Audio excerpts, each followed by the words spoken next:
Here at CES, we do occasionally get behind the wheel of a vehicle, and today I've got behind the wheel of a Renault Master, a vehicle that is normally only sold in Europe.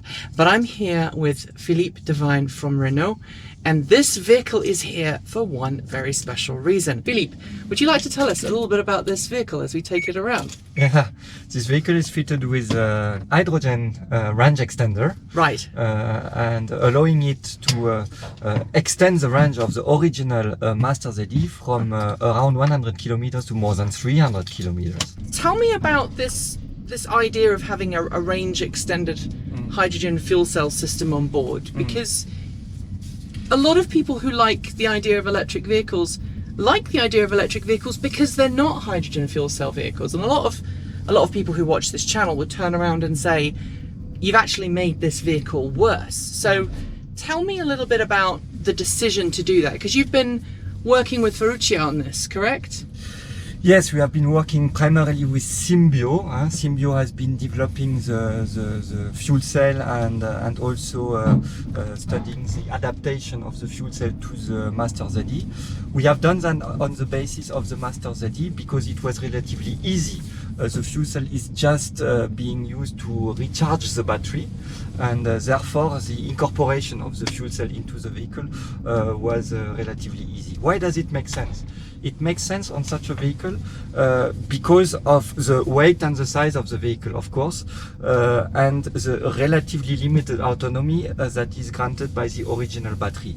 We have about 80 kilometers to 100 kilometers minimum autonomy depending on the conditions, and thanks to the fuel cell we have been able to extend it to more than 300 kilometers. Wow. So a lot of people would say, okay, 300 kilometers of autonomy, that's fantastic. Why would you just not put a larger battery pack in? But there's a reason for not putting a larger capacity battery pack in a vehicle this size, right? Yeah, of course. For this vehicle in particular, you have the 3.5 tons limitations, and payload has a lot of value. So a bigger battery is a heavier battery, and this affects the payload of the vehicle. The second point is the cost. Of course, of the battery, and the third point is the range. As I mentioned before, not only do we have 300 kilometers of range, you can refill, and thereafter you can drive 500, 1000 kilometers if you want. And the fourth point is that this vehicle is not intended to be used at 300 kilometers on a daily basis. This vehicle is intended to be used at about the capacity of the battery, so means which is about 100 kilometers. 100 kilometers, without having the range limitation. Means if one day you need more range, no problem, you know you can rely on it. And I think it's really important at this point to note that your average car driver would look at this and go, 100 kilometers, that's 62 miles, that is terrible. Or, 300 kilometers, that's only 120 miles. No, sorry, 200 miles.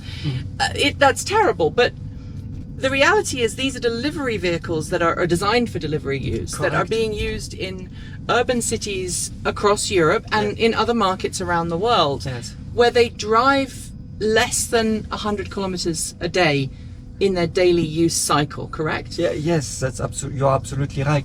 Already today with the full electric versions, most of our customers are satisfied because they can use those vehicles even with a limited range. First, they repeat every day, so they know that they know the range that they need, and they know that they will be able to fulfill their mission on the daily basis. Secondly, most of our owners are fleet owners, and they can dedicate vehicles to certain missions, and they perfectly can dedicate a certain number of the vehicles, a certain amount of vehicles from their fleet to the missions that they know those vehicles will be able to fulfill over the day. So what you're saying is, it's really important, but if you're watching this outside of Europe, you probably don't know this, the Master has been around for several decades, hasn't it, as a vehicle? In an internal combustion engine form. And so this vehicle is available as an internal combustion engine vehicle, as an all-electric ZE model, and now in limited form as the range extended hydrogen ZE. So you plug it in at night as you would normally. You get the 100 kilometers of range as you would normally with the electric version. Correct. And then you can add that range extender when you need it without diminishing the payload as much as you might if you added an additional 200 kilometers worth of battery range.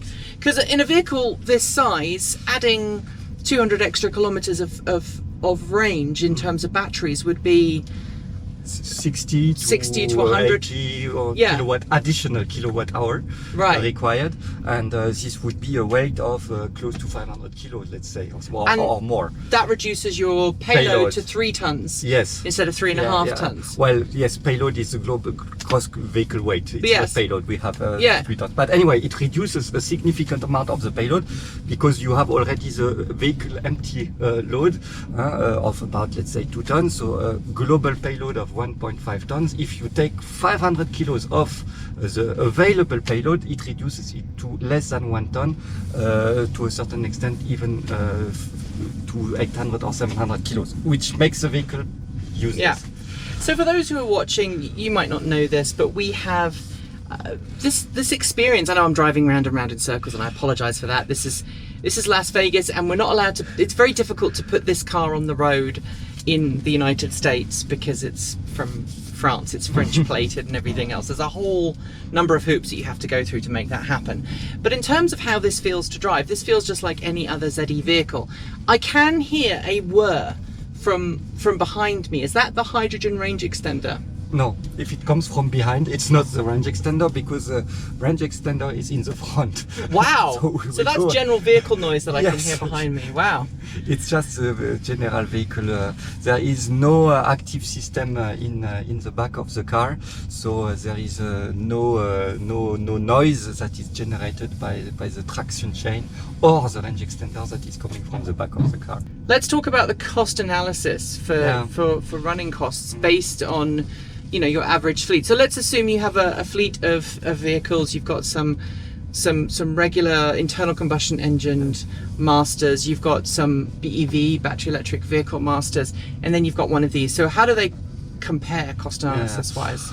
So the cost, the sales price of the electric master is still somewhat significantly more expensive than the combustion engine one, but the big advantage of the electric vehicle is the running cost. Thanks to the low cost of electricity, the running cost of electric vehicle is the energy cost is up to 3 to 5 times less expensive than a similar combustion engine vehicle. For hydrogen, it would be comparable under current conditions, depending on the cost of hydrogen, country by country, etc. But it would be comparable to a combustion engine. And that is the other reason why we went to range extender. The purpose of this vehicle is to be used on battery. You plug in your vehicle, you use the full capacity of your battery, and you can really use the full capacity of your battery, because you know that you will not get stopped by the capacity of the battery. Right, so it eliminates the range. It eliminates the range anxiety and limitation. You use fully the capability of the battery.